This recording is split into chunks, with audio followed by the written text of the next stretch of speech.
Stuart, how 2-0, some people say that's a kind of worst scoreline, don't they? You don't know whether to defend, attack. What are your thoughts going into the second leg? Well, pleased first and foremost to be going in with a 2-0. I think I said prior to the first game that if we'd have been going to Easter Road even level, there's still everything to play for, and there still is. There was not a lot the other night between the sides. We were clinical, 2 really good goals, and defended really well, and I'm sure come Saturday we'll have to be exactly the same. We'll have to be resolute and organised, and I think Alan will be the same. You look at certain stats and you take the positives.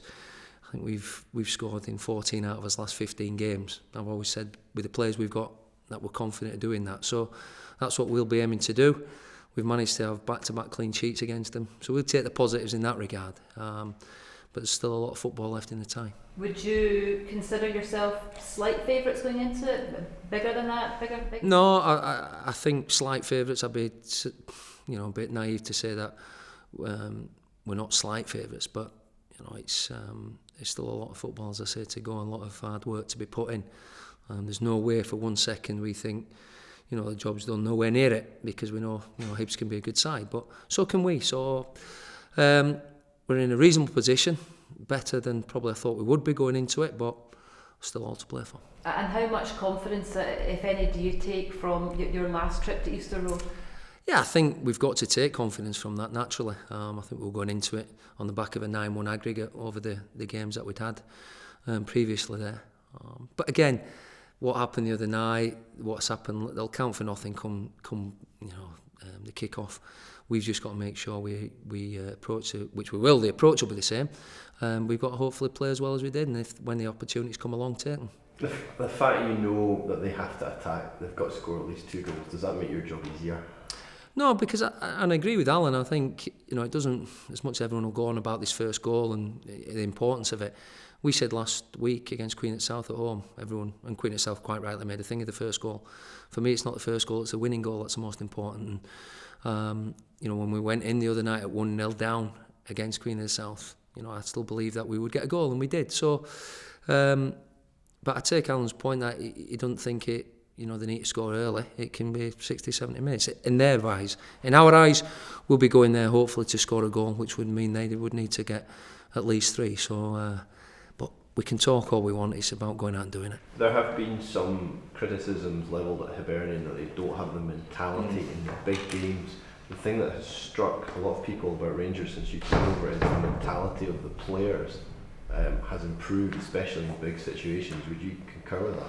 Yeah, first and foremost, I think it's rubbish that about Hibs being bottles and that. I think that's nonsense. I think they were unlucky in the cup semi-final, and the other night they performed well, and there wasn't a lot in it.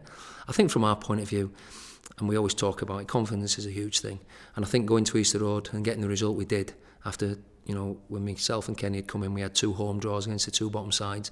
We didn't really hit the ground running, but that result and performance galvanised everybody. And since then, in the big games, I think we've lost one in, I think the team's lost one in 17, 18 games, but the fact that we've scored in 14 out of the last 15 always gives us confidence that we can, we can get a goal. The fact that it's less than 72 hours turnaround, how much is that going to affect your team selection? No, I think we're very light yesterday. Obviously we're training this afternoon. We'll have a little look at personnel and see how they are, not only physically but mentally as well. But listen, when you're going into a game, you've got all June to rest, you've got all summer to be tired. It's not time for tired minds or bodies. I think, the last 20 minutes the other night, obviously there was a little bit, not so much fatigue setting. I think Hibs, really came on strong because they needed a goal, or they felt they needed a goal. But I felt we defended, really well, and we'll have to do that again. So, no, I think if we're doing his jobs, then we'll be fine mentally and physically. I'm pretty ready with likes Andy Murdoch, the fact that he's so young but he comes into a pressure game and that performance and the other night was just so mature, handled the pressure and put himself about everyone. Well, I don't really like speaking about Andy because I think a lot of people think he's my boy or my son because all I do is rave about him. And what I would say, I take your point, I think his maturity is terrific. To say he's not, he's only coming to the first team in this season really. He seems to get better. And the biggest thing for a manager is, you trust in your players, and I trust him You know, anything that asked of him, he gets about, and no fuss. So he's doing a job that's been asked of him, and as I say, long may that continue. In terms of how you approach going over there, I think you said the other night that you feel your team's better when you go on the front foot. But is there going to be part of you that thinks, well, maybe if we do keep it tight and if we do sit in a wee bit, doesn't that make Yeah. Listen, there'll be a lot of to-ing and fro-ing. You know, yeah, we might be thinking, if we sit in, but what if we concede a goal? Likewise, Alan and Hibs might be thinking if they come out all guns blazing, they might get caught on the counter. And so it's not mind games, it's just all the emotions that, you know, the team, the supporters, the manager, the coaches, the players will go through in the 90 minutes. My philosophy, as I keep saying, we'll have to defend well, but we need to carry an attacking threat. We can't sit in, you know, and give up ground and territory. And you know, the main point in that is that I'm always confident that we can create chances, and we've shown in the previous games that we can take them as well. These games have all been very nervy so far, but especially Queens and then last the other night, the team in terms of how they dealt with the tension seemed to be, you know, pleasing for you in the sense that they didn't sort of crumble, they didn't react to the crowd, they did their job. Well, I think it was hand in hand. I thought the crowd were terrific as well. I think sometimes when it is nervy and edgy, you know, you need your supporters. But we've got experienced players. We've got lads who have played in playoffs. We've got internationals, internationalists in the squad. And listen, the carrots, you know, there for everyone, as it is for Hibs. You know, we want to progress. We want to be in the final. But you know, we can talk all we want about it. We've got to go out and do it. Would you expect them to come out and be a wee bit more, as simple as it looked, a wee bit subdued the other night? Would you expect them, the guys like you know, Jason Cummings, Monga, to be a wee bit more fired up on the back of? No, I thought they were fine the other night. I'm not going to talk about their players and how they approached it.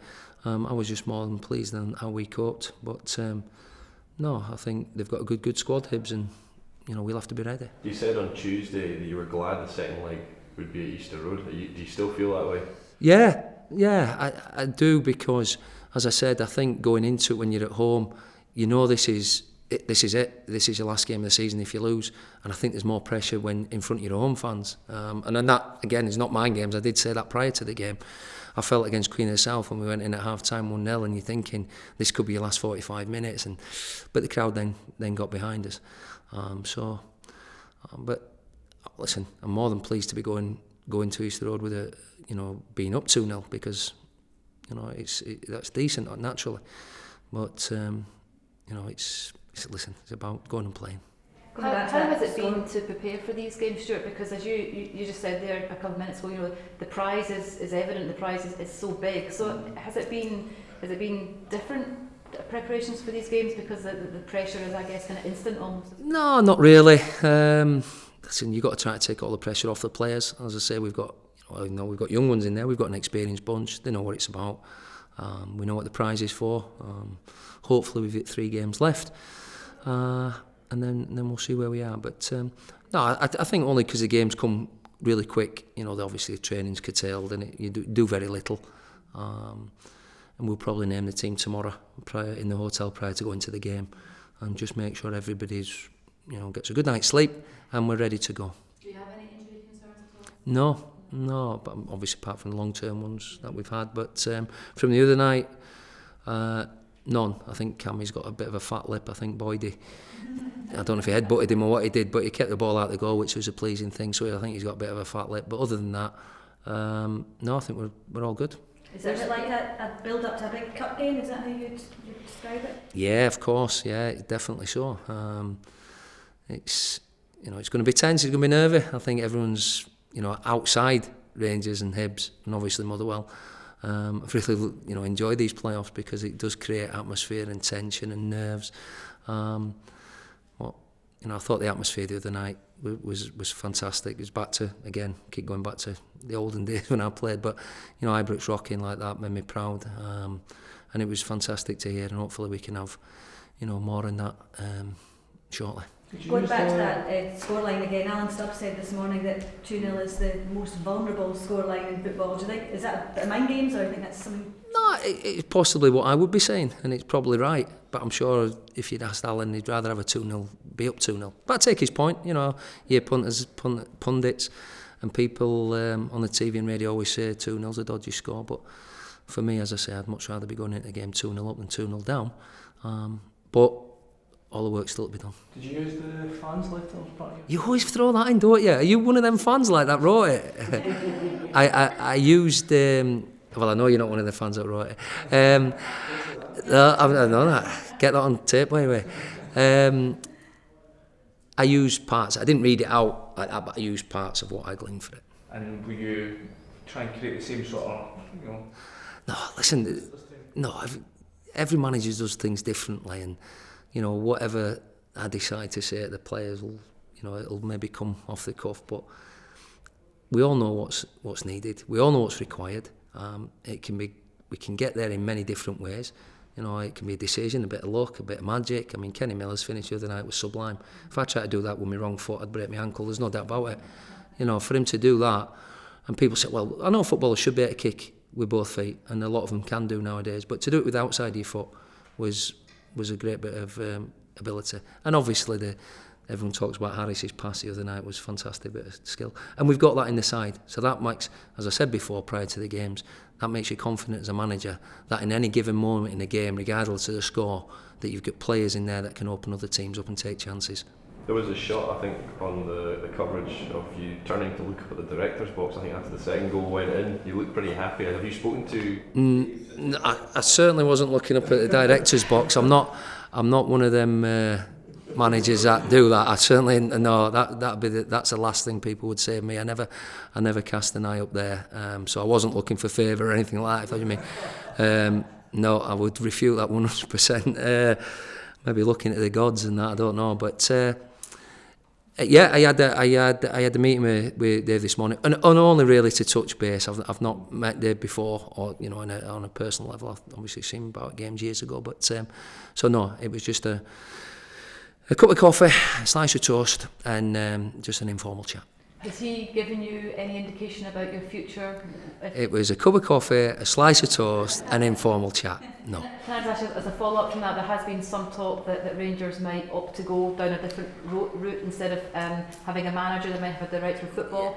Do you think that works? Would you be happy to, you're an experienced man, you've been around. Good question. Do you think that kind of thing works? Would you be happy to work in that situation? I think where you're taking the quotes from, obviously, I think it was Paul Murray that maybe mentioned it, but I think the most important quote is, and I've spoken to Craig Levine when he took over at Hearts, it's people used to say the most important relationship in the football club was the manager and the chairman, but certainly if you bring a director of football in, then that has got to be, and usually a director of football would be somebody that would know the manager because they want him to succeed. Like, you see Craig Levine bring in obviously Robbie Nielsen in, and he wants him to succeed. So there's all different models, and I think I think that's one that's been muted, but so have other ones as well. A coach or manager, whatever it may be, certainly head of recruitment, scouting systems. There's lots of things to look in at a football club. Would you be happy to work under a director of football? You're not letting this go, are you?